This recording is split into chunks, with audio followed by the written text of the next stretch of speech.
What's going on, guys? Welcome back to the Zero Lab. Today, we're going to be taking a look at the top 10 cards coming out of our new Shining Revelry set coming out in TCG Pocket in just a day or so.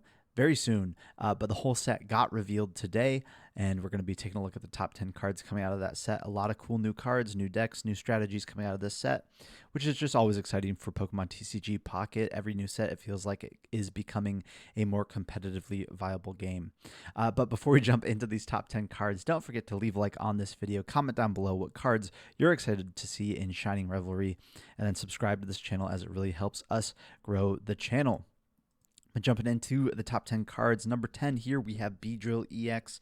This new Beedrill EX is a Stage 2 EX Pokemon with 170 HP, and it has the Crushing Spear attack for 2 grass energies. Does 80 damage, then you discard a random energy from your opponent's active Pokemon. So 80 damage is pretty good. For the most part, that's two-shotting most relevant things in the game. One-shotting a lot of like the basic, evolving Pokemon, those sorts of things. And then that effect of discarding a random energy from your opponent's active Pokemon can be just really annoying. The reason I think this Beedrill has some legs is because we have so much support for the grass type. We have Erica's, which heals 50 damage from one of our grass Pokemon. Beedrill's got 170 HP. We put a giant cape on that bad boy to turn him into a 190 HP Stage 2 Pokemon. We've got the Shaman that can just heal additional damage with the Erica. We've got the new Pokemon Center Lady, which is coming out in the same set as the Beedrill, where you heal 30 damage from one of your Pokemon and recover from all special conditions.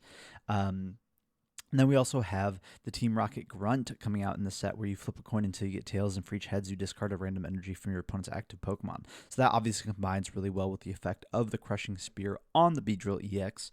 And with the combination of all of these cards that Beedrill has available to it, I think it can see some success in the game. That effect of discarding energy is going to be really annoying, so you may just lean more into that strategy rather than the tank and heal strategy with the Ericas and Pokemon Center Ladies and all that. So there's probably a couple ways to build this deck, but I do think Beedrill could be pretty good. I think the limiting factor for it is going to be the fact that it is a Stage 2. We still don't have a ton of evolution search in the game. We just have Pokemon Communication, which can help us find our evolutions. So the main limiting factor here is going to be that it is a Stage 2, but I do think it has a lot of cool tools available to it. Coming in at number 9, we have the new Pachirisu. This Pachirisu has the Plasma attack for 1 lightning energy, where it does 10 damage, and you take a lightning energy from your energy zone and attach it to one of your benched lightning Pokemon. There's a few cool Pokemon we can power up with this Pachirisu. There's the new Pikachu EX, which has the Thunderbolt attack that does 150 damage, and you discard all energy from this Pokemon. 150 damage is a pretty good number to hit. Then we have the Electivire. I believe this came out in Space-Time Smackdown, but for 2 lightning energy, has the Exciting Voltage attack, where it does 40 damage, plus 80 more damage if it has 2 extra lightning energies attached. So we can more easily get that Electivire up to that 4 energy cost with this Plasma attack on the Pachirisu to hit 120 with our Electivire. And then we still do have that Thunderbolt Raichu that came out in the original base set, the Genetic Apex set, in TCG Pocket, where it just does that Thunderbolt attack for 140, which is just a good number to hit in general. So Pachirisu coming in at number 9, good lightning type acceleration. Coming in at number 8, we have the new Pokemon Center Lady that we mentioned when we were looking at Beedrill. This is just another massive healing card that we have in the game. Just heals 30 damage for one of your Pokemon, and it recovers from all special conditions. Combine that with all the other healing cards we have in the game right now, healing 50 from 1 grass Pokemon on the Erica, healing 40 from each of our Pokemon that has water energy attached on the Irida, our potions which heal 20, then our Shamans which can just heal 10 each turn.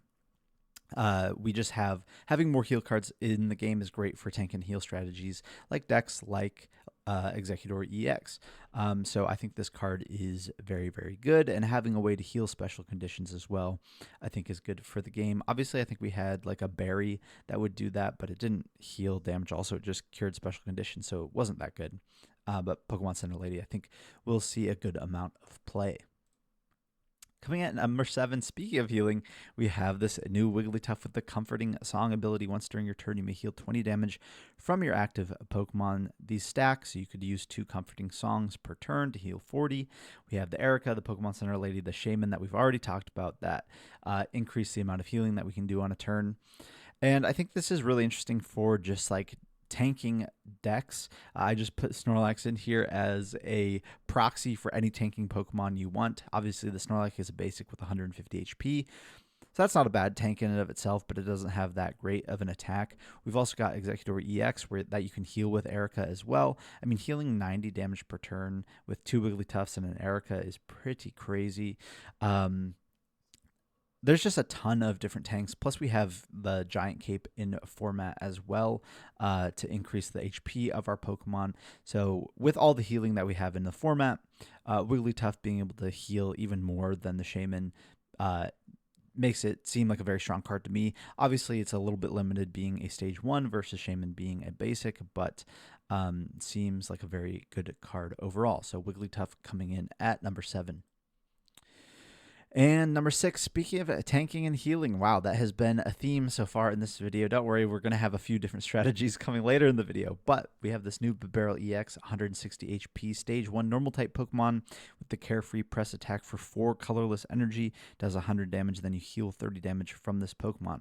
Pop a Giant Cape on this guy, he's got 180 HP now, and because his attack is all colorless energy, we can heal him with Iridas. We can use Pokemon Center ladies, we can use Shamans, we can use potions, we can use that new Wigglytuff that we just looked at. Allow our Bibarel to tank and heal like crazy. Obviously, it's got a higher attack cost, so we could use like something like Manaphy to power it up in the early game, and then it would have the water energy on it to use Irida to heal it. It heals a little bit with its own attack as well, and then you could add more healing on top of that with the Wigglytuff or the Shaman. Seems like an interesting strategy. Obviously, not the highest damage output, but probably survives a lot of attacks with all of the healing that it has available to it. So seems like a very good EX card here with the Bibarel EX coming in at number 6. Number 5, we have the new Wugtrio EX, and this card seems really good to me, to be honest with you. 140 HP, stage 1 EX Pokemon with the pop out throughout attack for 3 water energy. One of your opponent's Pokemon is chosen at random 3 times. For each time a Pokemon was chosen, do 50 damage to it. If that attack sounds familiar, it's because it's very similar to Dragonite's Draco Meteor attack, where one of your opponent's Pokemon is chosen at random 4 times, and for each time a Pokemon was chosen, you do 50 damage to it. Draco Meteor is a super, super good attack in the game. It has 2 limiting factors: the energy cost required to power it up, and the fact that Dragonite is a stage 2. Now we have Wugtrio, which is a water type that can be powered up with Misty, and can be powered up with Manaphy, and it's only a stage 1, so it's a lot easier to get into play. Obviously, it does 50 less damage than the Dragonite, but using probably 3 pop-out throughout attacks in a game probably wins you the game. So I think this card is very, very good, and we're going to see a lot of decks utilizing this card. I mean, the fact that you powered up with Misty, you have Manaphy, you have Heal with Irida, you could put a Giant Cape on it. Your Palkia is a good attacker that you can throw into this deck as well with Misties and Manaphies. This just seems like a really good attacker. Coming in at number 4, we have the new Paldean Clodsire EX.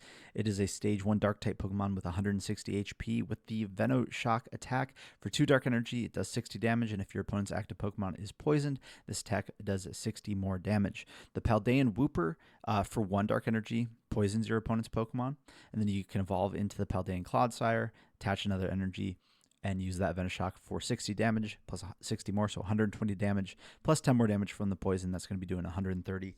Seems like a very strong attack. We also have a lot of other ways to poison Pokemon in the TCG, or in TCG Pocket. We have the Gas Leak Wheezing, obviously that's been good for a while. Can scoop that guy up with Koga after using the Gas Leak to poison your opponent, and then use a Venoshock. Then we also have this new Grafai coming out in this set with the Poison Coating ability, where once during your turn you may flip a coin if heads your opponent's active Pokemon is now poisoned. You can put 2 Grafai in play, so even if one of these Poison Coating abilities flips tails, maybe the other one will flip heads. And you can poison your opponent that way and use this Venoshock attack to do 120 damage. 160 HP is pretty high HP. Again, you can throw a Giant Cape on this guy, make him 180, or you can throw Rocky Helmets to increase your damage output as well when your opponents hit into you, but seems like a very strong new Dark-type EX card. Coming in at number 3, we have the new Red Supporter card. This card says, during this turn, attacks used by your Pokemon do 20 damage to your opponent, plus 20 damage to your opponent's active Pokemon EX. The reason this card is really interesting is we have a lot of EXs that don't quite hit the numbers they need to with things like Giant Cape in the format these days. So something like the Arceus EX, It can hit 130 damage. With 3 benched Pokemon, it does 70 plus 60 more damage. That's 130. But opposing Arceus EXs have 140 HP. And then opposing Dialga EXs, for example, have 150 HP. Well, we can use the red supporter to get from 130 up to that 150 on the Arceus EX. That's a really good damage number to hit. Gyarados EX obviously hits 140. There's a lot of things with 150, 160 HP, depending on if they have giant capes attached to them. And now with that Rampaging Whirlpool, playing that red supporter, we can hit 160. There's the new Giratina EX, which is coming up next here. It's a basic psychic type Pokemon with 150 HP. Its new attack does 130 damage, so red gets that attack damage up to 150. So you're knocking out Arceus EXs, opposing Giratina EXs, Dialga EXs, those sorts of things. So I do think that red coming in at number 3, just a really, really strong damage modifier in the game right now. And I think it will see a good amount of play in decks. Coming in at number 2, we actually have the new Giratina EX. This card seems really, really interesting. I'm not quite sure how to build the deck yet, but it has some really good stats on it. 150 HP. It has the Broken Space Bellow ability. Once during your turn, you may take a psychic energy from your energy zone and attach it to this Pokemon. If you use this ability, your turn ends. So, first turn of the game, you can't attach energy from your energy zone, but with this ability, you can when you go first. So, you Broken Space Bellow for turn 1. Turn 2, you attach for turn and Broken Space Bellow again. You're probably setting up behind some sort of walling Pokemon, and then turn 3 you're ready to go with the Chaotic Impact attack, doing 130 damage, where you also do 20 damage to yourself. You can boost that damage with the red that we talked about before. This card is also really interesting though, because we have the supporter card Dawn, where you move an energy from one of your bench Pokemon to your active Pokemon. So Giratina EX can just be used as some sort of energy acceleration for other decks, where you use the Broken Space Bellow early in the game to get a bunch of energy on the Giratina EX, and then later in the game you're using Dawns to power up a different Pokemon that's in your active. Talked about the red already, where the Chaotic Impact attack will do 150, which is an important number to hit when you play red, so that makes a lot of sense. And we also still have the Psy Shadow Gardevoir. With that ability, once during your turn, you may take a psychic energy from your energy zone and attach it to the psychic Pokemon in your active spot. So that's just another way to get the Giratina powered up. Giratina seems like an interesting attacker while you're getting your Gardevoirs into play, because its ability can power itself up, even though it ends your turn, until you can get the Gardevoirs into play to start streaming more psychic energy into play. So it seems like an interesting psychic type EX card. And I'm curious to see how people will build this, because I think there's a lot of different routes you could go with it. There's the Dawn, there's the Gardevoir. Just seems like an interesting EX card for sure. Coming in at number 1, we have the new Iono Supporter card. This card just says each player shuffles the cards in their hand into their deck, then draws that many cards. Finally, another draw supporter in TCG Pocket. The only draw supporter we have right now is Professor's Research, where we draw 2 cards. The other draw support we have in the game is fairly minimal. We have the Garchomp with the Reckless Shearing ability. It's on a stage 2. You must discard a card from your hand in order to use this ability, and you can draw a card.